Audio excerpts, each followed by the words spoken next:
My कल्टिवेटिव girlfriend की first episode में आपका स्वागत है। तो चलिए एक्सप्लेनेशन शुरू करते हैं। शुरुआत में दिखाया जाता है कि एक लड़की अपनी ताकत से छत का ताला तोड़ने की कोशिश करती है। लड़की अपनी ताकत का इस्तेमाल करके छत का ताला तोड़ देती है। ताकत के इस्तेमाल की वजह से बिल्डिंग की लाइट चली जाती है। सीन चेंज होता है और दूसरे सीन में दिखाया जाता है कि मिस्टर ली बोलते हैं फिर से लाइट कट गई। मिस्टर ली जियोंग को बोलते हैं जाकर लाइट चेक करो। जियोंग बोलता है कि मैं अभी सोया था। मिस्टर ली बोलते हैं बकवास मत करो, तुम यहाँ पर नए हो। जियोंग बोलता है ओके मिस्टर ली, मैं ही गलत हूँ, मैं ही जाता हूँ। मिस्टर ली बोलते हैं अगर तुम्हारा बर्ताव ऐसे ही रहा तो तुम मुसीबत में पड़ सकते हो। जियोंग बोलता है कितने कमीने हैं मिस्टर ली, पहले ही दिन मुझसे ऐसा बर्ताव कर रहे हैं, खैर मैं भी क्या कर सकता हूँ। जियोंग छत पर जाता है और देखता है कि छत का दरवाजा खुला है और सोचता है कहीं चोर तो नहीं। जियोंग हिम्मत करके दरवाजा खोलता है और बोलता है कौन है यहाँ पर। जियोंग देखता है कि एक लड़की हवा में होती है। जियोंग की आवाज से लड़की नीचे गिर के बेहोश हो जाती है। जियोंग बोलता है अब मैं क्या करूँ, इस हादसे को अनदेखा कर दूं और वहाँ से जाने की कोशिश करता है।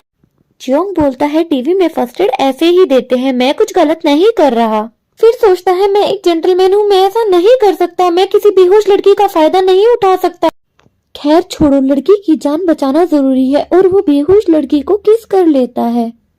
लड़की सोचती है कि मैं तो ट्यूबलेशन से गुजर रही थी तभी किसी ने मुझे टोक दिया। मॉम रुक जाइए, मुझे छोड़कर मत जाइए मॉम। होश में आते ही लड़की को तेज से धक्का मारती है और गुस्से से देखती है। जियोंग बोलता है मैं तुम्हें समझाता हूँ, गलत मत समझना, मैंने तुम्हारी जान बचाने के लिए अपना पहला कीमती किस खोया है। बोलता है जिस थाली में खाया हो उसी में छेद कर रही हो। लड़की बहुत गुस्से में होती है और बोलती है तुम्हारा पहला किस, क्या मेरा पहला किस जरूरी नहीं है। जियोंग बोलता है हम दोनों एक जैसे हैं, किसी का किसी पर कोई कर्जा नहीं है। तभी लड़की उसके एक थप्पड़ मार देती है और वहाँ से चली जाती है। चलते चलते लड़की सोचती है कि मैं इतनी लापरवाह कैसे हो सकती हूँ, अच्छा हुआ उसने ट्यूबलेशन नहीं देख। कल्टिवेटिव की दुनिया में जंगली कानून चलते हैं, यहाँ आम इंसान को मौत के सिवा कुछ नहीं मिलेगा। अचानक से लड़की देखती है कि उसकी पावर्स कम होने लगती है और वो बोलती है कि अगर मैं ट्यूबलेशन में असफल रही तो कल्टिवेटिव का लेवल इतना कम नहीं होना चाहिए। अगर ऐसा ही चलता रहा तो मेरी सालों की मेहनत बर्बाद हो जाएगी। नहीं, ऐसा नहीं हो सकता, मुझे कुछ करना होगा। जियोंग का सीन दिखाया जाता है, उसे अचानक से बहुत गर्मी लगने लगती है। सुबह का सीन दिखाया जाता है और जियोंग बोलता है कि मुझे पहले से बेहतर महसूस हो रहा है, मुझे पहले से ज्यादा साफ दिखाई दे रहा है। तभी वहाँ से मुझे गुजरती है और जियोंग बोलता है कि ये लड़ाकू लड़की। मुझे वहाँ से जा रही होती है तभी उसके पास एक लड़का आता है और उसे फूल देता है। मुझे उसे देखती भी नहीं और आगे चली जाती है। जियोंग ये सब देखता है और बोलता है कि इस लड़ाकू लड़की के भी फॉलोवर्स है। अचानक से आसमान में एक आकाशवाणी होती है, उसमें एक लड़का बोलता है कि एक और नया कल्टिवेटिव, चलो इसकी ताकत को आजमाते। दूसरा लड़का मुझी को बोलता है कि आज मैंने मूवी की 2 टिकटें बुक करी है, तुम मूवी देखने मेरे साथ चलोगी क्या। मुझी बोलती है मैं मूवी तो देखना चाहती हूँ लेकिन आज मेरी क्लास है। जियोंग कहता है ये कैसी घटिया मूवी है, कौन देखेगा ऐसी बेकार मूवी। जियोंग की पावर चेक करने के लिए लड़की के ऊपर बोर्ड गिरा देते हैं। जियोंग ये सब देखता है और बोलता है कि हट जाओ, बोर्ड गिरने वाला है। लड़की कॉल पर बिजी होती है और वह सुन नहीं पाती। जियोंग भागता है और लड़की को बचा लेता है। ये सब मुझे भी देख रही होती है और थोड़ा हैरान हो जाती है। जियोंग लड़की को बचाने के चक्कर में बेहोश हो जाता है। जियोंग होश में आता है और बोलता है मैं कहाँ हूँ, मुझे उसके सामने होती है। जियोंग बोलता है ये तो वही लड़ाकू लड़की है। मुझे धीरे धीरे जियोंग की तरफ बढ़ती है और बोलती है डार्लिंग कहाँ से शुरू करना है। जियोंग बोलता है पागल लड़की तुम ठीक हो ना। मुझे अपने शर्ट के बटन खोलने लगती है। जियोंग बोलता है रुक जाओ, क्या हम बात कर सकते हैं, प्लीज तुम कपड़े पहन लो। मुझे बोलती है जो मैंने मूवी से सेक्सी स्किल सीखी थी वो तो असफल हुई। जियोंग बोलता है जल्दी कपड़े पहनो, तुम करना क्या चाहती थी। मुझे बोलती है कि मुझे मेरी चीज वापस दे दो। जियोंग बोलता है मैंने तो तुमसे कोई चीज नहीं ली है, मैं तो एक नॉर्मल सा सिक्योरिटी गार्ड हूँ। मुझे बोलती है तुम्हें याद है तुमने उस लड़की को कैसे बचाया है। जियोंग बोलता है रुको, क्या वो लड़की ठीक है। मुझे बोलती है हाँ वो लड़की ठीक है, तुमने मेरी पावर का यूज करके लड़की को बचाया है। जियोंग बोलता है कुछ भी मत बोलो, मैंने तुम्हारी पावर यूज नहीं की है। मुझे अपनी पावर का यूज करने लगती है और जियोंग को बताती है कि वह एक हिडन कल्टिवेटिव है। जियोंग ये सब देखकर हैरान हो जाता है। मुझे बोलती है कि तुम्हें अब मेरा राज पता चल गया है, तुम्हारे पास 2 ही ऑप्शन है, या तो तुम मेरे हाथों से मर जाओ या तो तुम मेरे साथ कल्टिवेटिव का काम करो और इमोर्टल बन जाओ। एपिसोड 1 तो खत्म हो गया है। अगर आपको वीडियो अच्छी लगी हो तो मेरे चैनल को सब्सक्राइब करना। एपिसोड की शुरुआत में दिखाया जाता है रात का समय होता है। मुजी और जियोंग बातें कर रहे होते हैं। जियोंग बोलता है कि मैंने ऐसा होटल कभी नहीं देखा और ना मैं कभी मैंने ध्यान से नहीं देखा, ये रात इतनी खूबसूरत भी हो सकती है। मुजी बोलती है तुम ऊपर की सतह देख रहे हो और ज्यादातर भाग अंधेरे से भरा हुआ है। जियोंग बोलता है क्या तुम जानती हो उन अंधेरी जगहों पर क्या हो रहा है। मुजी बोलती है नहीं। अगर आपको नेक्स्ट पार्ट की एक्सप्लेनेशन चाहिए तो प्लीज मुझे कमेंट करना, वीडियो को कंटिन्यू करते हैं। जियोंग बोलता है ये रोशनी भरा भाग देखना ही काफी है। मुजी बोलती है तुम बहुत बेवकूफ हो। जियोंग बोलता है मैं जानता हूँ कि दुनिया में कुछ जगहों पर बहुत ज्यादा अंधेरा है, उन जगहों पर लोग मरने के लिए मजबूर हो रहे होंगे और हताश हो रहे होंगे। मुझे अगर कल्टीवेशन से ताकत मिलती है तो मैं लोगों की मदद करूँ। मुझे बोलती है ये इतना आसान नहीं होगा और वो दोनों टाउन पर पहुँच जाते हैं। योंग पूछता है कि यहाँ पर हम ट्रेनिंग करने आए हैं और मुझे क्या करना होगा। मुझे बोलती है तुम धीरे धीरे ताकतवर बनना चाहते हो या नहीं, जल्दी बोलो। और मुझे से पूछता है कि मैं ऐसा कर सकता हूँ ना। योंग बोलता है हाँ बिल्कुल। तो मुझे बोलती है कूद जाओ और बोलती है कि मौत की कगार पर होने से लोगों के अंदर की छिपी हुई ताकत बाहर आ जाती है। अगर तुम मरना नहीं चाहते तो तुम्हारी ताकत ऐसे ही रह जाएगी। योंग बोलता है अगर मैं सच में मर गया तो क्या होगा। मुझे बोलती है कि न्यूज में खबर होगी स्कूल के सिक्योरिटी गार्ड की मौत हो गई। वैसे भी तुम बहुत भोले हो, अगर तुमने अपनी ताकत नहीं जगाई तो तुम्हें किसी दूसरे कल्टीवेटर के हाथों से आज नहीं तो कल मरना ही होगा। अच्छा होगा कि तुम खुद कोशिश करो। योंग बोलता है ये लड़की मुझसे बदला ले रही है। योंग कूदने की कोशिश करता है और बोलता है कि मैं मरना नहीं चाहता। मुझे बोलती है तुम्हारे पास सिर्फ एक ही मौका है, फिर मिलेंगे, और योंग को धक्का दे देती है। योंग नीचे गिरते हुए बोलता है कि मुझे मेरी पावर का इस्तेमाल करना होगा जैसे मैंने उस लड़की को बचाने के लिए किया था। योंग अपनी पावर को जगाने के लिए बहुत कोशिश करता है। इतनी कोशिश करने के बाद भी वो अपनी पावर नहीं जगा पाता। इस बार तो मैं सच में मरने वाला हूँ, क्या करूँ मैं, कैसे बचाऊं खुद को, मेरी तो पावर भी इस्तेमाल नहीं कर पा रहा हूँ मैं। योंग देखता है कि मुझे उसे बचाने के लिए ऊपर से कूद जाती है और बोलता है तुम मुझे बोलती है हम दोनों अब साथ में मरेंगे। योंग और मुझे नीचे गिर ही रही होते हैं, तभी योंग की पावर जाग जाती है। योंग और मुझे बच जाते हैं। योंग बोलता है कि अब मुझे प्लेन की जरूरत नहीं है, हम तो ऐसे ही उड़ सकते हैं। मुझे बोलती है हर चीज की एक कीमत होती है, ज्यादा खुश मत हो। योंग बोलता है कीमत चुकानी होती है। मुझे बोलती है मॉडर्न कल्टीवेटर की दुनिया में एक जंगल की तरह होती है जहाँ साधनों की कमी होती है। सारे कल्टीवेटर उस जंगल में छिपे होते हैं ताकि एक संतुलन बना रहे, किसी को किसी का पता न चले कि कौन कहाँ पर छिपा हुआ है। अगर किसी दिन किसी कल्टीवेटर ने आग जलाकर पूरे जंगल को रोशन कर दिया तो सारे कल्टीवेटर बाहर आ जाएंगे। तुम्हें क्या लगता है वो क्या करेंगे। योंग बोलता है कुछ नहीं, बाहर आकर वो आग सेकेंगे। मुझे बोलती है नामुमकिन, वो बेवकूफ इससे भी ज्यादा बेवकूफ भरी हरकतें करेंगे जिससे खुद को भी हानि होगी और साधनों को भी बर्बाद कर देंगे, उसकी भी जान ले लेंगे जब वो कमजोर होगा और उसी वक्त उसे मार देंगे। अगर तुम दुनिया के सामने खुद को लेकर आए तो मेरी जगह यहाँ पर कोई और होगा। सीन चेंज होता है, दिखाया जाता है कि कल्टीवेटर का मास्टर बोलता है कि एक और स्प्लिट एनर्जी आधे दिन में ही ऊंचे लेवल तक पहुंच गया। वो रूह को बोलते हैं कि तुम धरती पे जाओ और देखो कि वो कल्टीवेटर कौन है। रूह बोलती है आप आदेश दो, मैं उस पावर के मालिक को ढूंढूं। मास्टर बोलते हैं तुम इंसानों की दुनिया में जाओ और उस कल्टीवेटर को ढूंढो, उसकी ताकत को आजमाओ और ध्यान रखना कि कोई तुम्हें ना देखे। अगर वो कमजोर कल्टीवेटर हो तो उसे उसी वक्त मार देना। सुबह का सीन दिखाया जाता है। मुझे और योंग जा ही रहे होते तभी उसके सीनियर वहाँ पर आ जाते हैं और बोलते हैं मुझे तुम आ गए। मुझे बोलती है सीनियर तुम पूरे दिन से मेरा इंतजार कर रहे थे। सीनियर बोलता है लड़कियों का इंतजार करना तो लड़कों का धर्म होता है, वैसे वो मुझे बोलती है मुझे माफ करना सीनियर, हम अभी होटल से आए हैं और मैं बहुत थक गई हूँ। सीनियर बोलते हैं होटल, मुझे तुम इस बंदे के साथ सोई थी और थक भी गई। सीनियर को गुस्सा आता है और सीनियर योंग को मारने लगता है। तभी मुझे सीनियर के एक थप्पड़ मारती है और बोलती है मेरे बॉयफ्रेंड को सिर्फ मैं ही मार सकती हूँ, दफा हो जा, और वहाँ से चले जाते हैं। दूसरे सीन में दिखाया जाता है योंग और मुझे एक कैफे में बैठे होते हैं। मुझे बोलती है तुम अभी ये पुराना फोन इस्तेमाल कर रहे हो, इसमें तो टेलीग्राम भी नहीं होता। योंग बोलता है मैसेज के लिए तो काफी है। मुझे बोलती है अच्छा, और उसको न्यू फोन देती है। बोलती है कि तुम इसमें टेलीग्राम डाल लो और ऑनलाइन रहना। योंग बोलता है ये तो लव फोन है और मैं बहुत खुश हूँ। मुझे मैं क्या तुमसे एक सवाल पूछ सकता हूँ। मुझे बोलती है कौन सा सवाल। योंग बोलता है कि जो कमजोर कल्टीवेटर होते हैं वो छुपे होते हैं और ताकतवर उनकी जान ले लेते हैं। तुम भी तो कल्टीवेटर की दुनिया से हो, उन्होंने तुम्हें क्यों नहीं मारा। मुझे बोलती है क्योंकि तुमने मेरी ज्यादातर स्प्लिट एनर्जी सोख ली है, अगर मैं तुम्हें मारूंगी तो मेरी स्प्लिट एनर्जी लुप्त हो जाएगी। मेरे परिवार की खास तकनीक के द्वारा हमारी स्प्लिट एनर्जी का लेना देना हो सकता है, वरना मैं तुम्हारे साथ कल्टीवेट नहीं करती। वहाँ से जाने लगती है। तभी योंग बोलता है कि रुको मेरा एक और सवाल है। मुझे बोलती है कितने सवाल है तुम्हारे पास। योंग मोदी के पास जाता है और बोलता है कि आज रात हम कल्टीवेट कर सकते हैं। मुझे बोलती है क्या तुम सच में ये करना चाहते हो। नहीं नहीं मैं तो मजाक कर रहा था, चलो बाद में मिलेंगे, और वहाँ से जाने लगता है। मुझे आती है और उसका हाथ पकड़कर बोलती है कि क्या हम नई शुरुआत कर सकते हैं।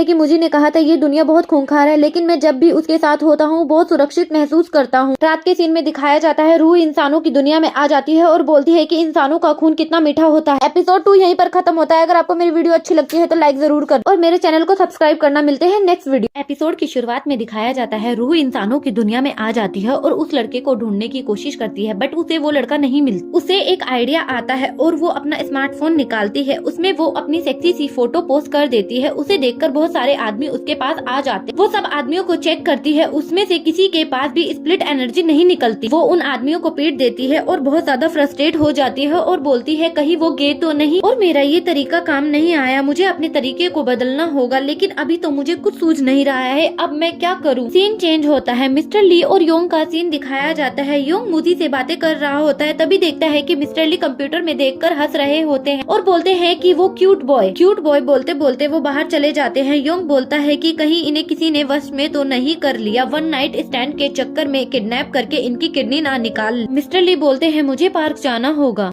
वो भी उनके पीछे चला चला जाता है। अगर आप आगे के पार्ट की एक्सप्लेनेशन चाहते हैं तो आप मुझे कमेंट कर सकते हैं। वीडियो को कंटिन्यू करते हैं। वो पार्क में पहुंच जाते हैं और यू को देखकर क्यूट बॉय बोलने लगते हैं। यू उन्हें चेक करती है, उनमें भी उसे स्प्लिट एनर्जी नहीं मिलती और वो वहाँ से जाने लगती है। मिस्टर ली उसे पीछे से टच करते हैं। रू को गुस्सा आता है और वो मिस्टर ली को मुक्का मार देती है। ये सब योंग देख रहा होता है। मिस्टर ली नीचे गिरने ही वाले होते हैं। योंग उसे बचा लेता है। रू बोलती है कि मैं तुम्हें ही ढूंढ रही थी। मिस्टर ली बोलते हैं कि तुम कितने क्यूट हो। योंग बोलता है मिस्टर ली आप क्या कर रहे हो, मुझे छोड़। मिस्टर ली योंग का पीछा नहीं छोड़ते और बोलते हैं कि तुम कितने क्यूट हो, तुम मेरे लिए ही आए हो। योंग बोलता है मिस्टर ली होश में आओ, तुम मुझसे दूर हो जाओ। रू मिस्टर ली को अपने वश से आजाद कर देती है। मिस्टर ली होश में आने के बाद बोलते हैं यू तुम यहाँ क्या कर रहे हो। योंग बोलता है नहीं मिस्टर ली आप गलत समझ रहे हो। मिस्टर ली बोलते हैं कि योंग तुम बहुत क्यूट हो और तुमने बोला था कि तुम एक क्यूट लड़के से मिलने जा रहे हो। योंग बोलता है कि वो मेरे पीछे खड़ा है। मिस्टर ली बोलते हैं कि तुम्हारे पीछे तो कोई नहीं। मिस्टर ली बोलते हैं कि तुम्हारे इरादे क्या हैं, मुझे खुलकर बता दो, छिपाओ मत मुझसे। मैं तुम्हें पसंद करता हूँ और मुझे थोड़ा बहुत एक्सपीरियंस भी है, मैं तुम्हें अपना एक्सपीरियंस भी बता सकता हूँ। मिस्टर ली बोलते हैं कि वो शर्मा गया है, वो कितना क्यूट है, कितना प्यारा है। योंग बोलता है कि मुझे माफ करना, मैं ऐसा लड़का नहीं हूँ। मिस्टर ली की ये बातें सुन के योंग वहाँ से भाग जाता। योंग बोलता है कि आजकल खूबसूरत लड़के सुरक्षित नहीं है, यहाँ तक कि ओल्ड मिस्टर ली भी मुझे पसंद करते हैं। मुझे छत पर जाकर मुझी से मिलना होगा। रू योंग को भी वश में कर लेती। रू खुद को रानी समझने लगती है और बोलती है कि तुम मेरे हो, कितने प्यारे हो मेरी योंग। और योंग उसके वश में आकर छत पर आ जाता है। रू बोलती है कि ये छत कितनी प्यारी है। योंग बोलता है कि मैंने इतनी खूबसूरत लड़की कभी नहीं देखी, तुम कितनी प्यारी हो। मैंने अपनी जिंदगी का एक खास फैसला किया। यू को प्रपोज करके उसे किस करने की कोशिश करता है। यू गुस्से में उसे मुक्का मार देती है और बोलती है कि तुम कितनी घिनौनी बातें करते हो, मुझसे दूर रहो। और वो अपने वश से उसे आजाद कर देती। योंग वश से बाहर आने के बाद बोलता है मैं कहाँ हूँ, तुम कौन हो, तुम यहाँ छत पर क्या कर रही हो और तुमने मेरे साथ क्या किया है। रू बोलती है कि तुमने थोड़ी देर पहले मुझे प्रपोज किया था। योंग बोलता है तुम क्या बोल रही हो, अगर ये मुझी को पता चला तो वो मुझे जान से मार देगी। रू बोलती है तुम्हारे जैसे का तो मर जाना ही अच्छा। रू योंग को मारने लगती है। योंग बोलता है कि मैं जानता हूँ तुम एक कल्टीवेटर हो, मुझे मुझी ने बताया था कि पुराने कल्टीवेटर नए कल्टीवेटर का शिकार करते हैं। योंग खुद को बचाने के लिए वहाँ से भाग जाता है। रू उसे पकड़ने की कोशिश करती है और योंग की पैंट उसके हाथ में आ जाती है। रू बोलती है तुम कितने गंदे इंसान हो, खुद को बचाने के लिए तुमने अपनी पैंट निकाल दी। योंग बोलता है कि ये मैंने नहीं किया, तुमने ही मेरी पैंट निकाली है। रू को बहुत गुस्सा आ जाता है और वो योंग को मारने लगती है। तभी वहाँ पर मुझी आ जाती है और बोलती है तुम्हारी पैंट कहाँ है। योंग बोलता है कि मैं तुम्हें समझाता हूँ। मुझी बोलती है मुझे बाद में समझाना, पहले तुम अपनी पैंट पहन लो। रू बोलती है कि तुम्हारे बॉयफ्रेंड ने थोड़ी देर पहले मुझे प्रपोज किया था। मुझी योंग की तरफ देखती है और बोलती है प्रपोज। रू बोलती है अब मैं क्या कर सकती हूँ, मैं तुमसे ज्यादा खूबसूरत हूँ। योंग बोलता है कि मैं तुम्हें समझाता हूँ। मुझी बोलती है मुझे समझाने की जरूरत नहीं है, बस तुम अपने घुटनों पर बैठ जाओ, तुम्हें तो मैं बाद में देखती हूँ, पहले तुम्हारी प्रेमिका से निपट लो। एपिसोड 3 यहीं पर खत्म होता है। अगर आपको मेरी एक्सप्लेनेशन अच्छी लगती है तो मेरी वीडियो को लाइक और मेरे चैनल को सब्सक्राइब करना। Thank you. एपिसोड की शुरुआत में दिखाया जाता है योंग सोचता है कि मैं एक सिक्योरिटी गार्ड हूँ, आज मेरे साथ एक अद्भुत चीज हुई। सजा के तौर पर पिछले 10 मिनट से मुझे घुटनों पर बिठाया गया है। ये बिल्कुल सरप्राइज नहीं है, 2 हॉट लड़कियाँ मेरे लिए लड़ाई कर रही हैं, इसी तुम कैट फाइट भी बोल सकते हो। लड़कियाँ गुस्से में बोलती हैं क्या कहा तुमने, कोई भी तुम्हारे लिए नहीं लड़ रहा है, क्या तुम फिर से कह सकते हो। योंग बोलता है लेडीज मैं तो मजाक कर रहा था। लड़कियाँ बोलती है चुप रहो कमीने, और दोनों मिलकर मुक्का मार देती है। मुझे योंग से बोलती है की अब हम टेलीपैथ के द्वारा बातें करेंगे। रू बोलती है एक फाउंडेशन संगठन की शुरुआती स्टेज पे है और दूसरा कंडेंसेशन माइंड स्टेज पर है। इतने लो लेवल के कल्टीवेटर होने के बावजूद तुम्हारी हिम्मत कैसे हुई लोगों के सामने स्पिरिचुअल एनर्जी रिलीज करने की। मुझे बोलती है कि ये पहले ही महसूस कर चुकी है। रू उन दोनों को मारने के लिए अपना वेपन निकालती है। अगर आपको आगे के एपिसोड की एक्सप्लेनेशन चाहिए तो आप मुझे कमेंट कर सकते हैं। वीडियो को कंटिन्यू करते हैं। मुझे योंग से बोलती है कि मैंने जो तुम्हें बताया था तुम्हें वो याद है। योंग उसकी बातों को सोचने लगता है। कल्टीवेशन के अलग अलग लेवल्स होते हैं जैसे QI कंडीशन, फाउंडेशन संगठन, core of formation, nascent, solve, immortal, essence और भी अलग अलग कल्टीवेशंस होते हैं। हर लेवल की 4 स्टेज होती है, yearly stage, middle stage, last stage और पीक स्टेज। हर स्टेज में जमीन आसमान का फर्क होता है। ताकत में और अंतर को मिटाने के लिए तुम्हारे पास कोई हथियार नहीं होता। तुम किस्मत वाले हो जो हाई लेवल के कल्टीवेटर के वार से भी बच। रू बोलती है लगता है तुम दोनों अपनी मेंटल थेरेपी का यूज करके बातें कर रहे हो। सी बोलती है ये तो फाउंडेशन संगठन की स्टेज पर है, हम दोनों इसे मिलकर रोक नहीं पाएंगे। और रू और मुझी के बीच में एक जबरदस्त फाइट स्टार्ट हो जाती है। मूजी के वार से रूह गिर जाती है। मूजी योंग को बोलती है कि तुम यहाँ से जाओ, मैं बाद में आ जाऊंगी। योंग बोलता है कि तुम इसे संभाल तो लोगी। मूजी बोलती है हाँ मैं संभाल लूंगी, तुम यहाँ से जाओ, मैं तुम्हारे पीछे आती हूँ। रूह मूजी को बोलती है कि मरते वक्त भी तुम दोनों के पास बकवास करने का टाइम है, और मूजी को बोलती है कि अब देखते हैं तुम दोनों में कितना प्यार है, और वो मूजी पर वार कर देती है और बोलती है कि जितना तुम दोनों में प्यार होगा मारने में उतना ही मजा आएगा। वो हिम्मत नहीं हारती, रूह के वार को बार बार रोकती है और सोचती है कि योंग यहाँ से बचकर चला गया। सोचता है कि उन दोनों के लेवल में तो बहुत अंतर है, फिर वो रूह के वार से कैसे बच पाएगी। सीन चेंज होता है और मास्टर का सीन दिखाया जाता है। मास्टर के हाथों से खून बह रहा होता है और वो बोलता है कि ये तो बस शुरुआत है, ये तो बहुत अद्भुत चीज है। रूह तो मेरी कीमती डिसेबल है, और सोचता है कि इस मिशन के खत्म होने के बाद में मैं उसे ताजा खून चखवाऊंगा। कोर फॉर्मेशन की स्टेज पर मैं पहुंचने वाला हूँ। वो खून को चखकर बहुत खुश होता है। दूसरी तरफ रूह और मूजी का सीन दिखाया जाता है। सोचती है कि मैं इससे ज्यादा देर नहीं लड़ पाऊंगी, मेरा लेवल भी कम है, और वो नीचे गिर जाती है। रूह उसके पास आती है और बोलती है कि तुम कम लेवल के कल्टीवेटर मुझसे फाइट करोगे, तुम मुझसे जीत नहीं पाओगे, उससे नफरत करो। बोलती है कि वो कमीना तुम्हें यहाँ मरने के लिए अकेला छोड़ गया। मूजी बोलती है मैं उससे नफरत नहीं कर सकती। रूह बोलती है कि तुम उसके टुकड़े टुकड़े करोगी या नहीं। मूजी बोलती है कि तुम जैसे लोग नहीं समझ पाओगे। रूह को गुस्सा आ जाता है, वो मूजी पर वार करती है। मूजी बोलती है ये मेरा अंत है। तभी वहाँ पर योंग आ जाता है और वो रूह के वार को अपने ऊपर ले लेता है। मूजी बोलती है बारिश हो रही है कि वो आंखें खोलकर ऊपर योंग का खून उसके ऊपर गिरता है। योंग मूजी के कंधे पर गिरता है। मूजी बोलती है तुम यहाँ वापस लौट कर क्यों आए। योंग बोलता है कि मैं तुम्हें मरने के लिए नहीं छोड़ सकता, तुम्हारा लेवल भी कम था, तुम इसे ज्यादा देर तक नहीं रोक सकती थी, तुमने मुझसे झूठ क्यों बोला, तुम्हें क्या लगा मैं तुम्हें यहाँ मरने के लिए अकेला छोड़ दूंगा। मूजी अपनी पुरानी यादों में चली जाती है, जहाँ उसकी मम्मी उसे बताती है कि जिस भी आदमी से तुम शादी करोगी वो तुम्हें बहुत सारी खुशियाँ दे, और जब तुम्हें कोई चोट पहुँचाने की कोशिश करेगा तो वो सामने खड़े होकर तुम्हारी रक्षा करेगा, तुम्हारा ख्याल बहुत ज्यादा अच्छे से रखेगा, बिल्कुल इस पेड़ की तरह। योंग बोलता है कि मैं मरते दम तक तुम्हारी रक्षा करूंगा। मूजी बोलती है कि मेरी सारी खुशियाँ तो तुमसे ही है। तभी रूह को गुस्सा आ जाता है और वो योंग को लात मारकर दोनों को अलग कर देती है। मूजी योंग के पास आती है और बोलती है कि तुम हिम्मत रखो, तुम्हें कुछ नहीं होगा, प्लीज तुम मरना मत। तभी वहाँ पर रूह आती है और बोलती है कि मैं तुम दोनों को एक साथ ऊपर पहुँचा दूँ। सीन चेंज होता है, योंग एक अलग ही दुनिया में पहुँच जाता है और वहाँ उसे एक लड़का दिखता है जो बोलता है कि लगता है दोस्त तुम यहाँ गलती से आ गए हो और जिंदगी और मौत के बीच में लड़ रहे हो। योंग बोलता है मिस्टर क्या आप नेदरवर्ल्ड या ऑक्सहेड के फोर्स हेड हो। वो लड़का बोलता है कि मैं ली जुआन जी। योंग बोलता है योंगजुएन तुम बहुत क्यूट हो। लीजुआन बोलता है कि हम दोनों का मिलना एक किस्मत का खेल हो सकता है, और वो अपनी तलवार निकालता है और बोलता है कि चलो मैं तुम्हारी मदद कर दे। योंग उसकी तलवार देखकर डर जाता है और बोलता है कि आपके हाथ में जो वो हथियार है वो डार्क स्काई है। लीजुआन बोलता है कि क्या कहा तुमने, तुम इस तलवार को जानते हो, तुम्हारी तो स्पिरिट एनर्जी भी मेरी जैसी ही है। बोलता है कि तुम्हारे अंदर तो ली क्लैन का खून भी नहीं है, लगता है तुम मेरे किसी वंशज के कल्टीवेटर के पार्टनर हो। योंग बोलता है मुझे मूजी ने बताया था कि उनके पूर्वजों ने आसमान को काट कर स्काई नाम का हथियार बनाया था। सोचता है कि शायद ये वही हथियार है, मुझे मूजी के नाम का इस्तेमाल करना चाहिए। और योंग बोलता है कि मिस्टर ली मुझे आपसे मिलकर बहुत खुशी हुई, मैं मूजी का हस्बैंड हूँ। लीजुआन बोलता है कि तुम ली मूजी के पार्टनर हो, मुझे तो लगा ही था तुम मेरे वंशज के कल्टीवेटर पार्टनर हो। और बोलता है कि बहुत खूब, तुमसे मिलकर बहुत अच्छा लगा, मैं तुम्हें एक तोहफा देता हूँ। योंग बोलता है कि ये सच में उसके पूर्वज है, इन दोनों का इंट्रोड्यूस करने का तरीका भी एक जैसा है। लीजुआन योंग को त्यान मोती देता है और उसे बताता है कि इसमें पूरी 3 लेयर्स है, और उसे बताता है कि ये मुझे आज से कुछ साल पहले मिला था, मैंने इन बीड्स में कुछ ऐसा डाला है जो तुम्हारी मदद करेगा। मेरी स्पिरिचुअल एनर्जी खत्म हो रही है, मैं तुम्हारी इससे ज्यादा मदद नहीं कर सकता, लेकिन तुम एक बात याद रखना,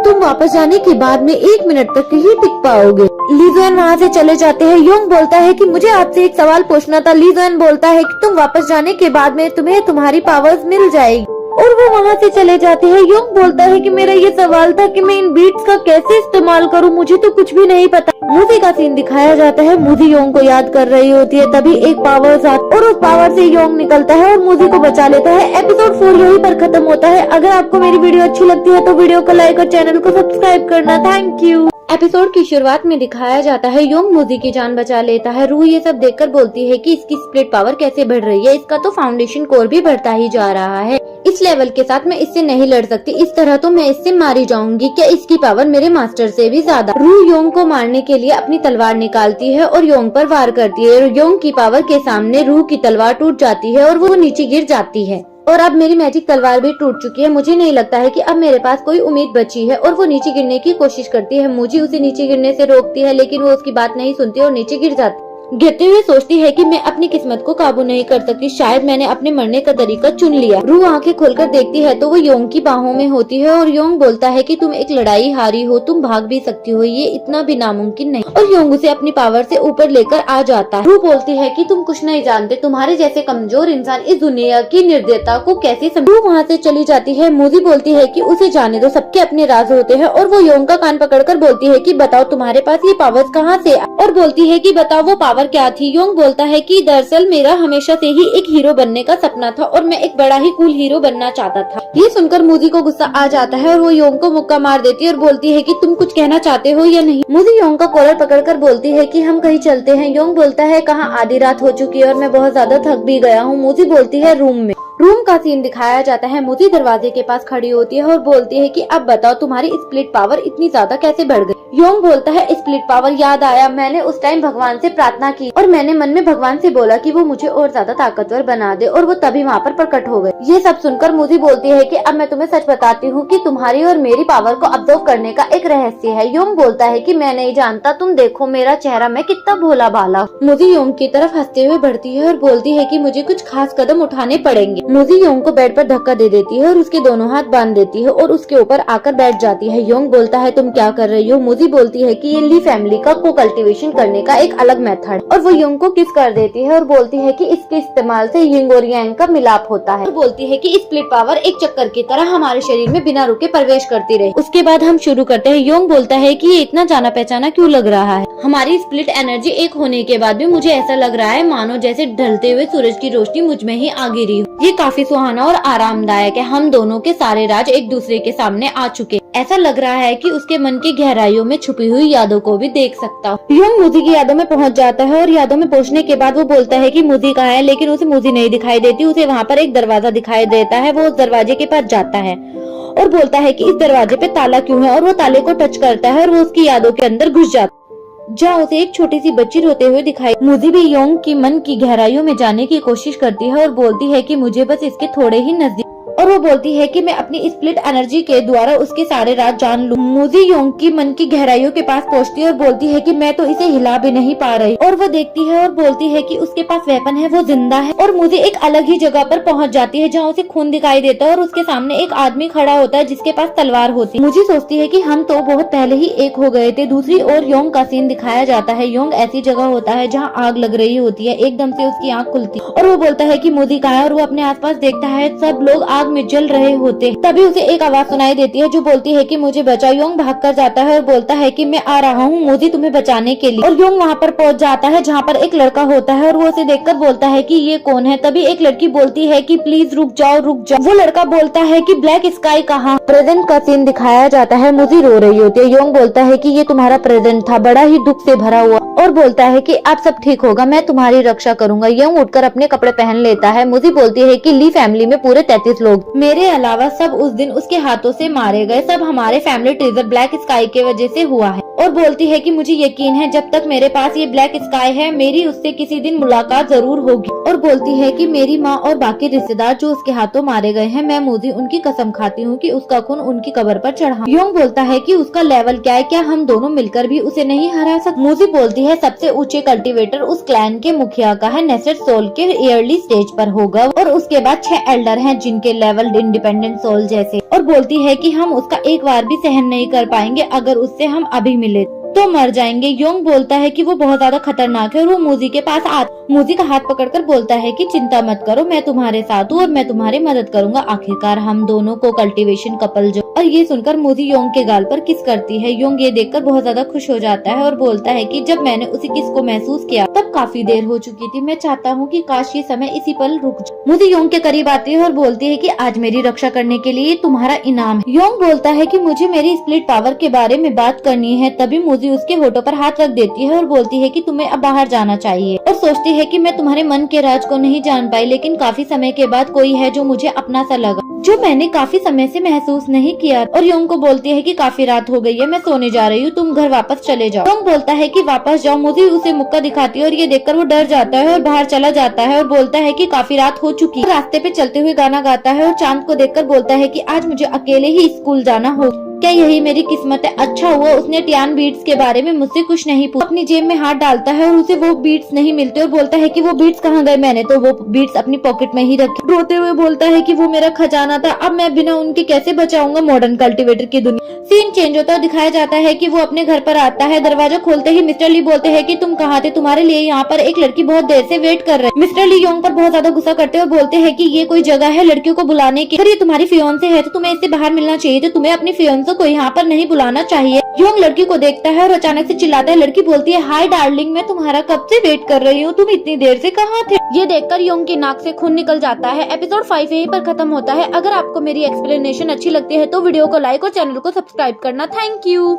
एपिसोड की शुरुआत में दिखाया जाता है योंग रू से पूछता है कि तुम यहाँ पर क्या कर रही हो? रू बोलती है कि मैं तुम्हारा कब से इंतजार कर रही हूँ, तुम मुझे देखकर सरप्राइज नहीं हुए? योंग बोलता है तुम, तभी रू बोलती है कि तुम मुझे भूल गए हो। योंग बोलता है कि नहीं नहीं, तुम मुझे याद हो। तुमने ऐसे कपड़े क्यों पहने हैं? रू बोलती है कि मुझे तुम्हारी मदद चाहिए। योंग बोलता है कि तुम्हें ऐसे कपड़े पहनने की जरूरत नहीं है। रू क्यूट फेस बनाकर बोलती है कि मेरे पास रहने के लिए कोई जगह नहीं है, मैं कहाँ पर सोऊं? योंग बोलता है वो तुम, तभी रू बोलती है कि कैसा रहेगा अगर मैं तुम्हारे बेड पर सोऊं तो? योंग रू की बात सुनकर बोलता है कि अगर तुम इस बेड पर सोओगी तो मैं कहाँ पर सोऊंगा? तभी मिस्टर ली आते हैं और उसके कंधे पर हाथ रखकर बोलते हैं कि तुम्हें अगर कोई दिक्कत ना हो तो मेरे साथ सो जाओ। ये बात सुनकर योंग वहाँ से थोड़ी दूर भागता है और बोलता है कि नहीं नहीं, आज मैं नीचे सो जाऊंगा। मिस्टर ली योंग के हाथों को छूने की कोशिश करते हैं। योंग बोलता है कि मिस्टर ली आप क्या कर रहे हैं? मिस्टर ली बोलते हैं कि तुम मेरे साथ सो जाओ। योंग बोलता है कभी नहीं। सुबह का सीन दिखाया जाता है। एक लड़का अपने हाथ में गुलाब का फूल लेकर रू को प्रपोज करता है और रू उसे मना कर देती है। वो लड़का बोलता है कि मैंने तुम्हें इम्प्रेस करने की बहुत ज्यादा कोशिश की है, तुम्हारे मना करने से मुझे बहुत ज्यादा दुख हुआ है और रोना भी आ रहा है। तभी एक लड़का आता है, उसे लात मार देता है और बोलता है कि यहाँ से दफा हो जाओ और बोलता है कि फालतू का टाइम वेस्ट मत करो। इस लड़की को प्रपोज करने के लिए लाइन में बाकी लड़के भी इंतजार कर रहे हैं।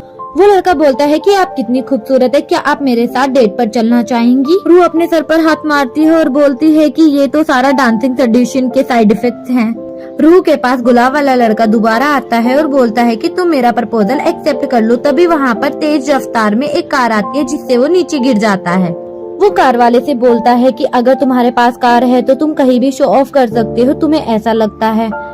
कार से सीनियर निकलता है और उसके मुंह पर पैसा फेंक कर मारता है। वो लड़का बोलता है कि तुम्हें क्या लगता है पैसे से सब कुछ हो सकता है? लड़का बोलता है हाँ बिल्कुल। कार के दूसरे डोर से एक आदमी निकलता है जो बोलता है कि मिस्टर योंग देखो वहाँ से मूजी आ रही है। मूजी बोलती है कि ये तो वही है। रू बोलती है हाँ ये वही है। सीनियर उसके पास आते हैं और बोलते हैं कि तुमने इसे गिरा दिया है, मैं इसे उठाकर दे देता हूँ। मूजी बोलती है कि ये उसका है, इतनी भी आउटडेटेड नहीं हूँ।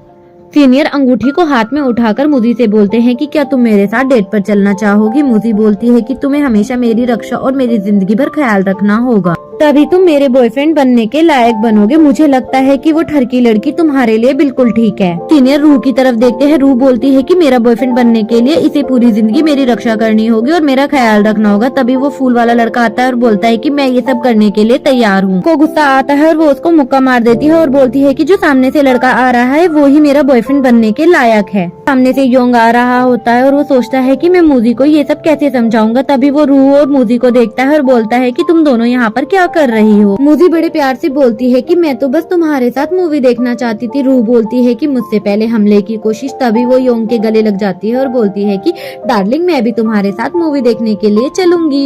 ये सब देखकर मूजी गुस्सा हो जाती है और बोलती है कि कुतिया कमीनी तुम मेरा बॉयफ्रेंड छीनना चाहती है? रू बोलती है कि तुम्हारा बॉयफ्रेंड अब से ये मेरा है और मैं हमेशा इसके साथ ऐसे ही रहूंगी। ये सब सुनकर सारे लड़के वहाँ से भाग जाते हैं। सीनियर का नौकर बोलता है कि मास्टर आपको तो जलन के मारे खून की उल्टियाँ हो रही है।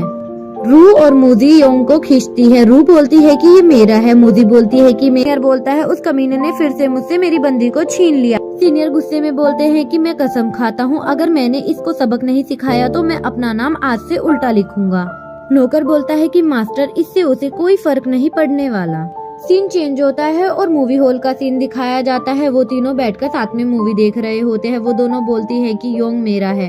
मूवी में एक डरावना सीन आता है जिसे देखकर मूवी डर जाती है और योंग के हाथ को कस के पकड़ लेती। तभी रू बोलती है कि ये तो बेवकूफ एक्टिंग कर रही है। मूवी बोलती है कि तुम्हें तो एक्टिंग भी नहीं आती, तुम्हारी हिम्मत कैसे हुई मेरे योंग को मुझसे छीनने की? रू गुस्सा हो जाती है और बोलती है कि तुमने मुझे अपनी चाल चलने पर मजबूर कर दिया है और वो योंग को किस कर देती है। ये देखकर मूजी और ज्यादा किलस जाती है और बोलती है इस नीच इंसान की इतनी हिम्मत कैसे हुई कि इसने मेरे योंग के गाल पर किस की और मैं इससे हार नहीं सकती। तभी वो भी योंग को किस करने की कोशिश करती है। योंग सीट से नीचे हो जाता है, मूजी और रूह की लिप किस हो जाती है। तभी जो पीछे बैठे होते हैं वो बोलते हैं कि क्या मजेदार सीन है, ऐसी मूवी को तो पक्का ही ऑस्कर मिलेगा। मूवी खत्म हो जाती है, वो तीनों बाहर आते हैं। मॉल के बाहर आने के बाद योंग बोलता है कि बारिश हो रही है, तुम मेरी शर्ट ले लो। योंग शर्ट उतार योंग के शर्ट उतारने से पहले ही वो दोनों शर्ट खींचना शुरू कर देती हैं। खींचने के चक्कर में योंग को धक्का लगता है और वो बारिश में गिर जाता है। योंग को ठंड लगने लगती है। तभी वो दोनों योंग के पास भागकर आती हैं और बोलती हैं कि मुझे माफ करना, तुम ठीक हो ना। योंग बोलता है ये स्क्रिप्ट राइटर कितना जीनियस है, मेरी तो आंखों में आंसू ही आ गए। सुबह का सीन दिखाया जाता है। योंग मूजी से मिलने के लिए जा रहा होता है। तभी वो सोचता है कि मूजी को ऐसा लगता है कि मेरा और रूह का चक्कर चल रहा है। उम्मीद करता हूँ कि उसे ये गिफ्ट पसंद आए। थोड़ी दूर चलने के बाद में योंग को सीनियर मिलता है। सीनियर बोलता है कि तुम्हारी हिम्मत कैसे हुई मेरी बंदी छीनने के लिए, अब मैं तुम्हें सबक सिखाऊंगा। तभी पीछे से उसका नौकर बोलता है कि यंग मास्टर, आप पूरे स्कूल की लड़कों की तरफ से इससे बदला ले रहे हो। सीनियर बोलता है कि मैं किसी की भी बदला लेने में मदद नहीं करता, बस मैं अपना नाम उल्टा लिखना नहीं चाहता। तभी नौकर बोलता है कि आप अपना नाम कैसे भी लिखो वो तो वही रहेगा। सीनियर बोलता है कि उस लड़के के हाथ पैर तोड़ दो। लड़के मिलकर बोलते हैं कि आप चिंता मत करो बॉस, इस काम में तो हम माहिर हैं। लड़के मिलकर योंग से बोलते हैं कि तुम जानते हो तुमने किससे पंगा लिया है। योंग बोलता है कि मैं नहीं जानता। पीछे से एक लड़का बोलता है कि इससे बातें करना बंद करो, सीधा इसकी धुलाई करो। योंग बोलता है कि तुम गलत समझ रहे हो। वो लड़का बोलता है कि नहीं तुम ही। योंग उनसे बचने के लिए बोलता है कि पीछे देखो पोकेमोन। वो पीछे मुड़ के देखते हैं, इतने में योंग वहाँ से भाग जाता है। योंग को पकड़ने के लिए पीछे लड़के भी भाग रहे होते हैं। तभी सीनियर का नौकर पैर अड़ा देता है जिससे योंग गिरने लगता है। गिरते हुए योंग बोलता है कि मूजी का गिफ्ट। तभी सामने रूह खड़ी होती है। रूह भागकर आती है और बोलती है कि अब तुम मुझसे कोई नहीं बचोगे, तुम्हारी हिम्मत कैसे हुई मेरे डार्लिंग को हाथ लगाने के लिए। और वो लड़कों की धुलाई करना शुरू कर देती है। ये देखकर मूजी भी वहाँ पर आ जाती है और बोलती है कि तुम्हारी हिम्मत कैसे हुई मेरे योंग को हाथ लगाने की। और वो लड़कों की धुलाई करती है अच्छे से। एक लड़का बोलता है कि इन लड़कियों को मारो। तभी वो दोनों मिलकर उन लड़कों की छुट्टी कर देती हैं। वो दोनों योंग के पास आती हैं और मूजी पूछती है कि योंग तुम ठीक हो। रूह पूछती है कि डार्लिंग तुम्हें चोट तो नहीं लगी कहीं। मूजी बोलती है कि मैं तुम्हारी रक्षा करूंगी, चिंता मत करो। ये सब सीनियर देख रहा होता है और उसे बहुत ज्यादा दुख होता है। उसका नौकर बोलता है कि तुम्हें फिर से खून की उल्टियाँ हो रही है मास्टर यंग। सीनियर बोलता है कि मुझे पता है और मेरे साथ ये तो नाइंसाफी है, भगवान मेरे साथ ऐसा कैसे कर सकते हैं, अब मुझे मेरा नाम उल्टा लिखना पड़ा। नौकर बोलता है कि कोई बात नहीं, आप चिंता मत करो, रोना बंद करो, आपका नाम तो वही रहेगा, आप सीधा लिखो या उल्टा। योंग बोलता है कि मैं तो ठीक हूँ लेकिन मुझे चिंता गिफ्ट की हो रही थी, लेकिन गिफ्ट गिरने के बाद भी नहीं टूटा, ये बहुत अच्छी बात है। और वो मूजी को गिफ्ट दे देता है। मूजी गिफ्ट खोलकर देखती है, फिर योंग की तरफ देती है। योंग बोलता है कि पहली बार मैंने किसी के लिए गिफ्ट खरीदा है, मुझे गिफ्ट खरीदने का अनुभव नहीं, मुझे लगा लड़कियों को चिकन तो पसंद आता होगा। मूजी पीछे मुड़ जाती है। तभी योंग बोलता है कि तुम्हें ये पसंद नहीं आया तो मैं इसे बदलकर कुछ और ले आऊंगा। ये सब देखकर रूह को बहुत ज्यादा दुख होता है और वो वहाँ से चली जाती है। ऊपर उसके मास्टर खड़े होते हैं और बोलते हैं कि रूह मुझे तुमसे ये उम्मीद नहीं थी। एपिसोड 6 यहीं पर खत्म होता है। अगर आपको मेरी एक्सप्लेनेशन अच्छी लगती है तो वीडियो को लाइक और चैनल को सब्सक्राइब करना। Thank you. एपिसोड की शुरुआत में दिखाया जाता है योंग और मूजी जा रहे होते हैं। योंग बोलता है कि मुझे बहुत बुरा लग रहा है कि मैंने पहले तुम्हें कोई गिफ्ट नहीं दिया। उन दोनों की नजर रूह पर पड़ती है। मूजी रूह को देखकर बोलती है कि यहाँ पर भी आ गई और योंग सोचता है कि ये अकेली है, हमेशा मेरे जैसे। ये सोचने के बाद योंग मूजी से कुछ बोलने ही वाला होता है। तभी मूजी उसके मन की बात समझ जाती है और बोलती है कि तुम जाओ। योंग रूह के पास भागकर जाता है और उसे रोकता है। रूह बोलती है तुम्हें क्या चाहिए। योंग बोलता है कि हम दोस्त बन सकते हैं, वैसे भी कहावत है कि दोस्ती की शुरुआत तो लड़ाई से ही होती है, और हमने साथ में मूवी भी देखी थी। तभी रूह को गुस्सा आता है और वो बोलती है कि अगर तुम्हारा लेवल बड़ा न होता तो अब तक मैं तुम दोनों को मार चुकी होती। और बोलती है कि मैं तुम्हारे पास इसीलिए आई कि तुम मेरी रक्षा कर सको। अपना हाथ रूह की तरफ बढ़ाकर बोलता है कि तुम चिंता मत करो, मैं तुम्हारी हमेशा रक्षा करूँ। रूह को गुस्सा आता है और वो बोलती है कि तुम्हें यह मूजी ने भेजा है मुझे चिढ़ाने के लिए। योंग बोलता है कि तुम उसे गलत समझ रही, मैं उसकी पुरानी यादों में जाकर आया हूँ। वह अपने परिवार की मौत के शोक में अभी तक वहाँ रो रही थी। वो इस खूंखार दुनिया में अकेली है और वो भी अकेलेपन को महसूस करती है। योंग रूह को समझा रहा होता है पर रूह समझती नहीं है और बोलती है मुझे तो लगता है कि वो एक बस घमंडी औरत। योंग बोलता है वो बिल्कुल ऐसी नहीं है, वो बहुत ज्यादा मजबूत बनने की कोशिश करती है, फिलहाल वो सिर्फ मुझ पर भरोसा कर सकती है। रूह बोलती है कि तभी तुम उसकी रक्षा करते हो। योंग बोलता है कि मैं तुम्हारी भी रक्षा करूंगा, अगर तुम खतरे में हुई तो मैं अपनी पूरी कोशिश करूंगा तुम्हें बचाने के लिए, क्योंकि तुम मेरी दोस्त हो। ये सुनकर रूह बहुत ज्यादा इमोशनल हो जाती है और वहाँ से भाग जाती है। तभी मूजी उसके पीछे आती है और बोलती है कि उसे जाने दो, ज्यादा सर पर मत चढ़ाओ वरना मुझे जलन होगी। योंग बोलता है कि ऐसा नहीं है। सीन चेंज होता है, एक स्कूल का सीन दिखाया जाता है।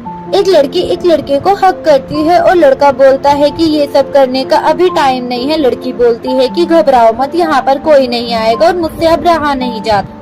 डार्लिंग मुझे किस करो ना। तभी वहाँ पर मास्टर आ जाते हैं और वो दोनों मास्टर को देखकर डर जाते हैं। मास्टर बोलते हैं कि तुम अपनी ठरक को कम नहीं कर पा रहे हो, तुम दोनों यहाँ पर ठर की बातें कर रहे हो, तुम दोनों मेरे कल्टीवेशन के बीच में आ रहे हो। तभी वो लड़का मास्टर के पास जाता है और बोलता है कि तुम हमें डिस्टर्ब कर रहे हो, हम तुम्हें डिस्टर्ब नहीं कर रहे हैं। मास्टर उसका गला पकड़कर उसे दबा देता है और वो लड़का मर जाता है। तभी लड़की भी डर जाती है और मास्टर लड़की को भी मार देते। मैंने कभी नहीं सोचा था कि मेरे फ्रेड आर्ट का ब्रेक थ्रॉट इतना ही नजदीक होगा। एक रू नाम की फसल है जिसे मैं बरसों से उगा रहा हूँ, आखिरकार वो बनकर तैयार हो गई है। रू इधर उधर भटक रही होती है। तभी मास्टर वहाँ पर आ जाते। उसे पूछते हैं कि मैंने तुम्हें जो काम दिया था तुमने वो पूरा कर दिया क्या। रू बोलती है कि मैं फेल हो गई हूँ, आपको निराश करने के लिए मुझे माफ कर देती है कि मैं उसे मारने ही वाली थी। तभी उसकी ताकत बहुत ज्यादा बढ़ गई, इसलिए मैं उसे हरा नहीं। ये सुनने के बाद रूह चौंक जाती है और वो मास्टर को कुछ बोलने ही वाली होती है। तभी मास्टर बोलते हैं कि इन 10 दिनों के अंदर तुम उनके साथ रहो और उन पर नजर रखो। मास्टर बोलते हैं ठीक है, मैं इन दोनों के शरीर का खून चूस लूंगा तो मेरा थोड़ा सा लेवल बढ़ जाएगा और 10 दिनों के अंदर मैं उन दोनों कल्टीवेटर को मार दूं, कोई मेरे अस्तित्व को पहचान ना पाए। रूह बोलती है जी माँ। रूह वहाँ से जाते वक्त सोचती है कि अगर इसका फ्राइड आर्ट पूरा हो गया तो ये उनके साथ मुझे भी मार देगा और मास्टर उन दोनों के शरीर को खा जाता। आधी रात में योंग रूह को ढूंढ रहा होता है और सोचता है कि वो कहाँ चली। तभी उसके पास रूह आती है और वो रूह की तरफ देखता है और बोलता है कि तुमने इतनी आधी रात को मुझे यहाँ पर क्यों बुलाया है। रूह की तरफ आगे बढ़ती है। योंग बोलता है रुक, तुमने ऐसे कपड़े क्यों पहने हैं। रूह बोलती है कि तुम्हें मेरे ऐसे कपड़े पहनना पसंद नहीं आया। योंग बोलता है कि मेरा वो मतलब नहीं है। रूह बोलती है तो तुम्हारा कैसा मतलब है, और वो अपनी शर्ट के बटन खोलना शुरू कर देती है। योंग अपनी आंखों पर हाथ ढक लेता है। रूह बोलती है कि तुम मेरा शरीर नहीं देखना चाहते। योंग बोलता है नहीं, तुम ऐसा नहीं कर सकती, मैं सिर्फ मोजी से प्यार करता हूँ और मैं मोजी को धोखा नहीं दे सकती। रूह बोलती है कि तुम भी मुझे अपनाना नहीं चाहती। रूह को गुस्सा आ जाता है। रूह अपनी तलवार निकालती है और योंग पर वार करती है और बोलती है कि तुम भी मुझ पर वार करो। योंग बोलता है कि नहीं, तुम मेरी दोस्त हो, मैं ऐसा नहीं कर सकती। योंग बोलता है रुक जाओ, ऐसा मत करो। रूह बोलती है कि तुमने कहा था तुम मेरी रक्षा करोगे, तुम मेरी रक्षा क्या करोगे, तुम तो खुद की भी रक्षा नहीं कर पा रहे, वरना तुम मेरे हाथों से मारे जाओगे अगर तुमने अपनी एनर्जी का यूज नहीं किया। योंग बोलता है कि मैं अपने दोस्तों से कभी नहीं लड़ूंगा। रूह बोलती है कि फिर तुम मरो। वो योंग पर हमला करती है लेकिन योंग उस पे पलटवार नहीं करता है तो वो उसके पास जाकर रोती है और बोलती है कि तुमने अपनी स्प्लिट एनर्जी का यूज क्यों नहीं किया। रूह योंग के गले रखकर रो रही होती है। योंग बोलता है कि मैंने अपनी स्प्लिट एनर्जी का यूज तुम सबकी रक्षा करने के लिए किया है और मैं तुम पर इसका वार कभी नहीं करूँगा। योंग बोलता है कि बाहर आ जाओ मोदी, अब सब ठीक है। मोदी बोलती है कि तो तुम्हारी लवर भी है, तुम्हें तो खुश होना चाहिए कि मैंने तुम्हारी जान नहीं ली अभी तक। योंग बोलता है कि कैसी बातें कर रही हो, हम तो सिर्फ दोस्त हैं और वो दोनों दूर हो जाते। तुम चुप रहो, चलो मुझे रूह से बात करनी है। रूह बोलती है कि अगर मैंने तुम दोनों को 10 दिन के अंदर नहीं मारा तो मास्टर तुम दोनों को मार देंगे। योंग बोलता है कि मुझे तुम्हारी मदद चाहिए। रूह बोलती है कि मुझे डर नहीं लगता लेकिन मैं तुम्हें फिर से मारने की कोशिश कर सकती। बोलती है तो तुम कोशिश करके देख लो। रूह बोलती है कि मैं तो तुम्हें यहाँ पर सिर्फ बताने आई थी कि मेरे मास्टर ने तुम्हारी स्पिरिट एनर्जी को महसूस किया था।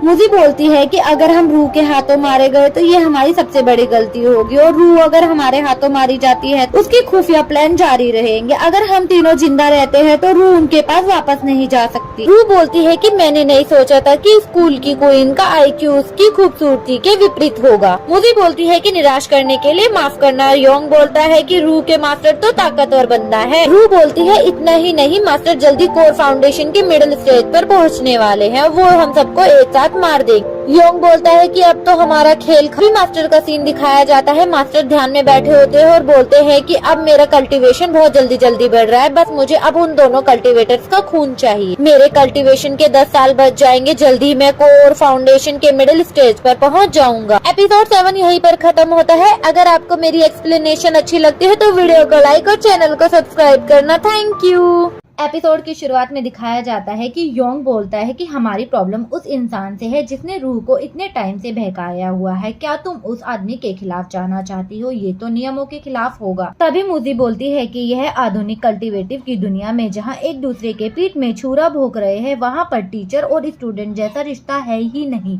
योंग बोलता है कि तुम अपने मास्टर के साथ बचपन से ट्रेनिंग कर रही होगी। तभी रूह सोच में पड़ जाती है और वो अपने बचपन की यादों में चली जाती है, जहाँ वो बोलती है कि मैं एक छोटे से गाँव में रहती हूँ। और दिखाया जाता है कि छोटी सी रूह लकड़ियां तोड़ रही होती है। तभी उसके पापा आते हैं और उसकी बहुत ज्यादा तारीफ करते हैं। रूह भागकर उनके पास जाती है और उन्हें गले लगा लेती है। उसकी मॉम रूह को लंच देती है और बोलती है कि अपने दोस्तों के साथ खेलते वक्त तुम फिर से अपने कपड़े गंदे मत करना, वरना मैं तुम्हारे को बहुत ज्यादा डांटूंगी। रूह अपने माता पिता को बाय बोलकर वहाँ से चली जाती है और उसे बच्चे देखकर बोलते हैं कि देखो देखो वो कितनी अजीब मॉन्स्टर है, उसे देखकर तो मुझे बहुत ज्यादा डर लग रहा है, और उस पे हंसते भी हैं। रूह उनके पास आके बात करने की कोशिश करती है। तभी बच्चे बोलते हैं कि तुम कितना भी क्यूट बनने की कोशिश कर लो, लेकिन हम तुमसे दोस्ती नहीं करेंगे, तुम एकदम मॉन्स्टर जैसी दिखती हो। रूह को उनकी बातें सुनकर बहुत ज्यादा गुस्सा आ जाता है और वो बोलती है कि इन्हें माफ कर दो, रहने दो, चलो छोड़ो। लेकिन वो बच्चे उसके ऊपर पत्थर फेंक कर मारते हैं। फिर उससे रहा नहीं जाता और वो उन सबकी पिटाई कर देती है। रूह बोलती है कि तुम जैसे बच्चे मेरे दोस्त नहीं हो सकते, मेरे दोस्त तो बहुत ज्यादा दयालु होंगे। तभी ये बातें सुनकर बच्चे वहाँ से भाग जाते हैं। उनमें से एक बच्चा बोलता है, मेरे पिता नी गैंग के हैं, वो तुम्हें सबक सिखाएंगे, तुमने मुझ पर हाथ उठाया है, देखो मैं तुम्हारा क्या हाल करवाता हूँ अपने पिता से बोलकर। सीन चेंज होता है और दिखाया जाता है कि रूह एक नदी के पास आती है, जहाँ पर एक जलपरी होती है जिसे चोट लगी होती है। रूह उसको दवाई लगाती है और बोलती है कि जल्दी ठीक हो जाएंगे। जब तुम मुझे इस नदी के पास मिली थी तब मुझे लगा था तुम मर ही चुकी हो, लेकिन नहीं, तुम जिंदा थी। लो, मैंने ये अपनी मम्मी से कहकर तुम्हारे लिए बनवाया है। तुम पेट भरकर ये खाना खाओ, तुम पूरी तरह से जल्दी ठीक हो जाओगी अगर इतना अच्छा अच्छा खाना खाओगी तो। रूह और जलपरी इतनी ज्यादा क्लोज दोस्त बन जाते हैं। रूह से बोलती है कि अगर तुम कल्टीवेटर करके इंसान बन जाओगी तो मैं तुमसे बहुत ज्यादा बातें कर पाऊंगी, तुम्हारे साथ गेम खेल पाऊंगी। एक दिन मैं तुम्हें पहाड़ियों से नीचे अपने गांव ले जाऊंगी और सबको दिखाऊंगी तुम कितनी प्यारी मेरी दोस्त हो और तुम मुझसे कितना ज्यादा प्यार करती हो। रूह बोलती है कि अब हम हमेशा दोस्त रहेंगे, ये मैंने सोचा था, लेकिन ऐसा कुछ नहीं हुआ। तभी मास्टर का सीन दिखाया जाता है। मास्टर बोलते हैं कि हे बच्ची, तुम अपने मन की खुद ही कर सकती हो, लेकिन मैं तुम्हारे बारे में एक बात कहना चाहूँ। वो बोलते हैं कि तुम उस मॉन्स्टर से दूर रहो। रूह बोलती है क्या? मास्टर बोलते हैं कि वो मॉन्स्टर की वजह से तुम अपना सब कुछ खो बैठोगी। रूह डीमन से मिलने जा ही रही होती है। तभी वो बोलती है कि मैं उसकी झूठी बातों पर विश्वास क्यों करूं कि मैं अपना सब कुछ खो बैठूंगी। तभी वो अचानक से किसी को देखती है और गिर जाती है। वो डीमन वहाँ लोगों को मार रही होती है। तभी उनमें से कहता है, ये तो एक चाइनीज डीमन योगी कहलाता है, ये तो सबको मार देगा। वो डीमन पूरे शहर में तबाही मचा देता है और वो बहुत ज्यादा घबराकर वहाँ से भागती है। तभी वो अपने गाँव की तरफ देखती है और सारा गाँव जल रहा होता है। रूह अपने गांव में आती है, देखती है कि पूरा गांव तबाह हो गया है, जल गए हैं, बहुत से लोग मर गए हैं। रूह अपने माता पिता को ढूंढ रही होती है। वो बोलती है कि पापा मम्मी आप कहाँ हैं, मैं आपको ढूंढ रही हूँ। ढूंढते अपने माता पिता के पास पहुंच जाती है और वो उन्हें मरा हुआ देखकर बहुत ज्यादा रोती है और बोलती है कि मेरी गलती है, मेरी वजह से आप लोगों की जान गई है। तभी मास्टर बोलते हैं कि ये सब तो किस्मत का खेल है, जो लिखा था वो तो होना ही था। मास्टर रूह को बताते हैं कि माना कि हम सब स्नेक स्प्रिट को घायल करने में कामयाब हुए, लेकिन हम उसे रोक नहीं पाए। उसने पूरे गांव में तबाही मचा दी और लोगों को मार दिया। खांसी आती है और रूह मास्टर के पास भागकर आती है और बोलती है कि मास्टर मुझे माफ कर दो। मास्टर बोलते हैं कि मेरे से ज्यादा समय नहीं है, वो स्नेक स्प्रिट जंगल की तरफ गई है। इतनी ही बात बोलते हैं मास्टर, तभी वो जमीन पर गिर जाते हैं। रूह रोकर बोलती है कि ये सब गलती मेरी है, मेरी ही वजह से सब हुआ है। उसे बहुत ज्यादा गुस्सा आता है और वो एक लकड़ी को हाथ में डीमन को मारने के लिए चल देती है।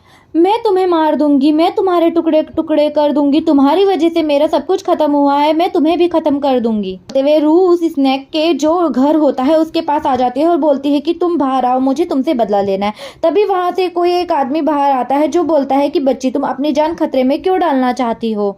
रूह बोलती है स्नेक स्प्लिट तुम्हारी वजह से मेरे गांव में बहुत लोगों की जान गई है और मैंने बहुत कुछ खोया है, मैं तुमसे बदला लेना चाहती हूँ। तभी वो इंसान बोलता है कि मुझे आने में बहुत ज्यादा देर हो गई है। वो बोलते हैं कि मैं उस स्नेक और डीमन से तुम्हारे गांव की रक्षा नहीं कर पाया, लेकिन पूरे गांव के जलने के बाद और मर जाने के बाद भी ये बच्ची जिंदा है और तुम्हें जिंदा ही रहना होगा।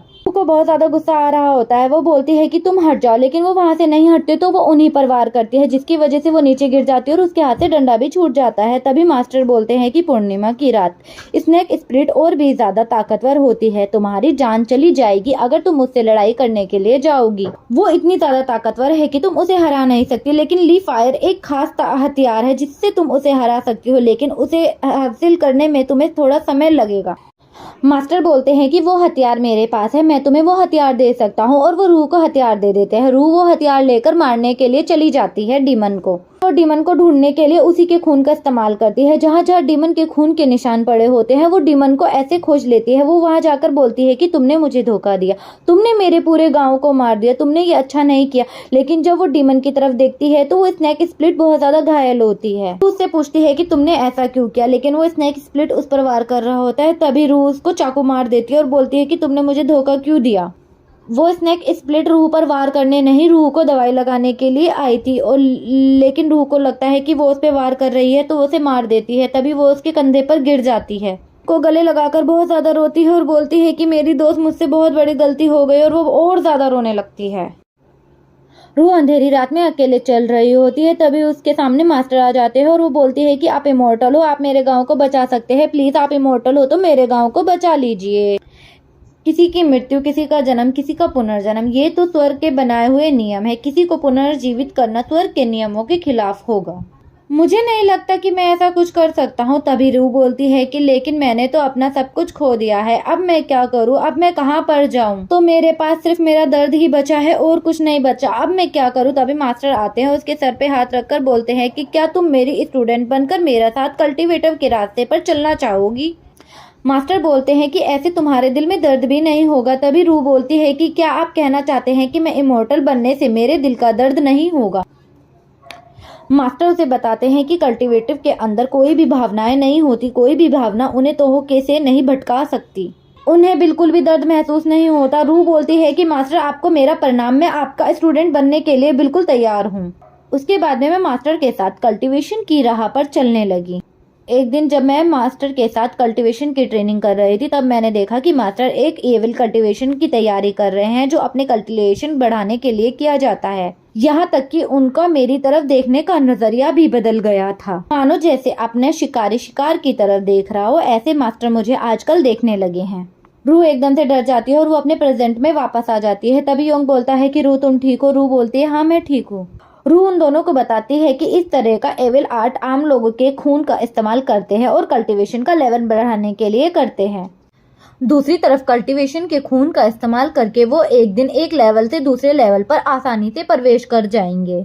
इसलिए कल्टीवेशन का खून उनके लिए एविल आर्ट के लिए किसी टॉनिक के जैसा होगा, और उनका लेवल और ज्यादा बढ़ जाएगा, उनमें और ज्यादा पावर और एनर्जी आ जाएगी। तभी मूजी बोलती है कि अगर वो तुम्हें मारकर तुम्हारा खून पिएंगे तो वो उस लेवल तक पहुंच जाएंगे। तभी रूह बोलती है कि वो कोर फॉर्मेशन के लेवल की स्टेज पर हैं। एपिसोड 8 की एक्सप्लेनेशन यहीं पर खत्म होती है। अगर आपको वीडियो अच्छी लगी तो वीडियो को लाइक और चैनल को सब्सक्राइब करना। मिलते हैं आपसे नेक्स्ट वीडियो में।